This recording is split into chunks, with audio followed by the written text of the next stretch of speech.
warahmatullahi wabarakatuh. Di sini kami ingin menjelaskan judul tema mencegah perilaku korupsi demi kesejahteraan. Dengan spesifiknya kami mengambil korupsi dana pendidikan membunuh generasi.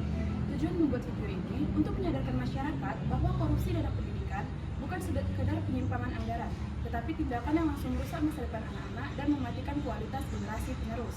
Video ini bertujuan untuk mengajak setiap orang untuk menjaga kejujuran, ikut mengawasi penggunaan dana pendidikan, dan berani menolak penyalahgunaan demi terciptanya pendidikan yang bersih, adil, dan berkualitas bagi Indonesia. Saya, Elvira Damianti, F1G02508. Saya Saskia Diva Paramita, F1G0250008. Resti dengan NPM F1G025072. Saya Laurenza Julianini dengan NPM F1G025050. Saya Nabila Syikalwa dengan NPM F1G0255058.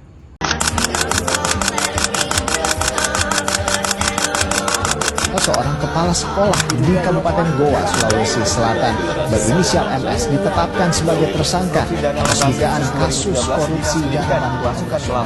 Tersangka akan ditahan selama 20 hari untuk pengembangan kasus korupsi yang melibatkan sejumlah pejabat daerah. KIP, dana bos, banyak hancur ini. Gak usah tambah anggaran kalau memang banyak korupsi uang negara habis, bukan untuk rakyat.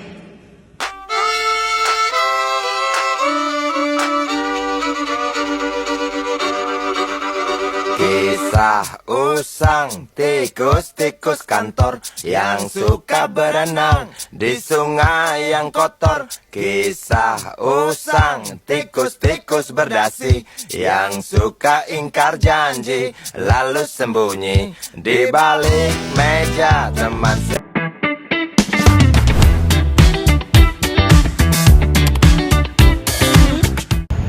Korupsi dana pendidikan berarti merampas hak anak untuk belajar dan menghancurkan kualitas generasi masa depan.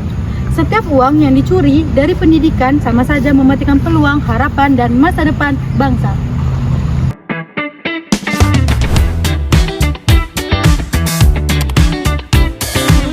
Tujuan dari pencegahan korupsi dana pendidikan adalah kita bisa mengubah dana pendidikan tepat guna, menjamin pemerataan pendidikan, dan mewujudkan transparansi dan akuntabilitas.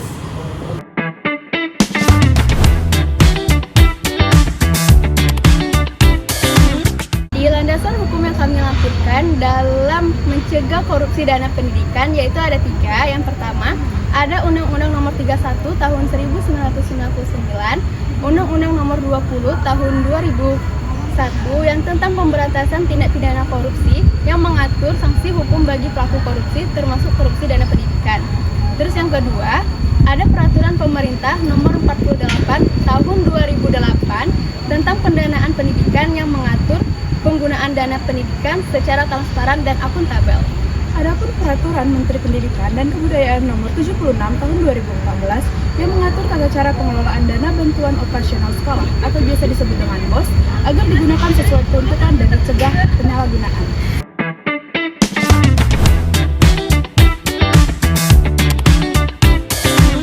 Adapun manfaatnya yaitu dana pendidikan bisa menjadi tepat sasaran, kedua, fasilitas sekolah bisa meningkat, ketiga, biaya pendidikan menjadi lebih terjangkau, dan guru mendapat hak secara layak dan meningkatkan mutu pembelajaran.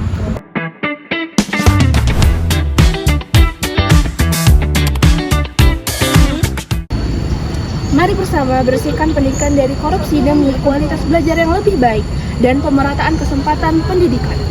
Jangan biarkan tangan-tangan busuk merampas hak belajar generasi penerus kita. Lawan korupsi dana pendidikan dengan keberanian. Korupsi adalah musuh kita bersama. Ibarat virus, korupsi juga tersebar di mana-mana. Wabah di seluruh penjuru menggerogoti negeri. Korupsi terjadi karena cinta materi. Tindakan korupsi seringkali melibatkan hubungan keluarga, anak, dan istri karena kebiasaan keluarga yang tidak peduli dari mana asal penghasilan sehari-hari. Karena itu, keluarga punya pengaruh besar untuk mencegah korupsi dari akar.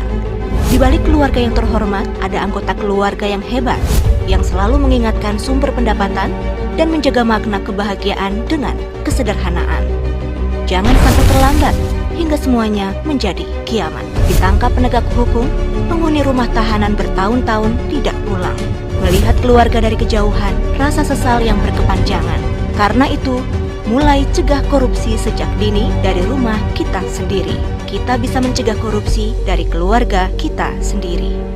Pencegahan korupsi dalam dunia pendidikan merupakan langkah krusial yang harus mendapat perhatian serius dari seluruh elemen masyarakat, mulai dari pemerintah, institusi pendidikan, guru, siswa, hingga orang tua. Korupsi di dalam pendidikan tidak hanya merugikan secara materi, tetapi juga berdampak negatif terhadap kualitas pendidikan, kepercayaan masyarakat, serta mencederai nilai-nilai keadilan dan integritas yang seharusnya menjadi fondasi utama dalam proses pembelajaran. Untuk itu, upaya pencegahan korupsi harus dilakukan secara menyeluruh. Bahkan, pendidikan anti korupsi perlu dimulai sejak dini melalui penyisipan nilai-nilai kejujuran, tanggung jawab, dan transparansi dalam kurikulum pembelajaran. Dengan menanamkan karakter yang kuat dan kesadaran moral sejak di bangku sekolah, diharapkan generasi muda dapat tumbuh menjadi individu yang berintegritas dan menjunjung tinggi etika dalam segala aspek kehidupan, termasuk dalam menjalankan amanah sebagai pelajar maupun penyelenggara pendidikan. Lalu, kesadaran kolektif untuk menolak segala bentuk apapun korupsi yang harus terus dilakukan supaya kita bisa mencegah korupsi dengan halnya kampanye edukasi, pelatihan, dan workshop tentang bahaya serta dampak negatif korupsi harus terus dilakukan secara rutin. Bahkan, di lingkungan sekolah pun juga harus tetap dilakukan. Selain itu, masyarakat luas pun harus memiliki peran aktif dalam media massa dan mengedukasi serta mengawasi merupakan kekuatan tambahan yang sangat efektif untuk mengurangi ruang gerak para koruptor. Dengan demikianlah, pencegahan korupsi di bidang pendidikan bukan hanya untuk tugas satu pihak saja, melainkan semua tanggung jawab bersama yang membutuhkan komitmen bersama dan kerja nyata dari semua pihak. Hanya dengan sinergi dan kesungguhan bersama, cita-cita menciptakan sistem pendidikan yang bersih, transparan, dan adil untuk semua akan tercapai, sehingga mampu mencetak generasi penerus bangsa yang cerdas, berkarakter, dan berdaya saing tinggi di masa depan. Pencegahan korupsi dalam pendidikan adalah investasi jangka panjang yang akan membawa manfaat besar bagi kemajuan bangsa dan negara.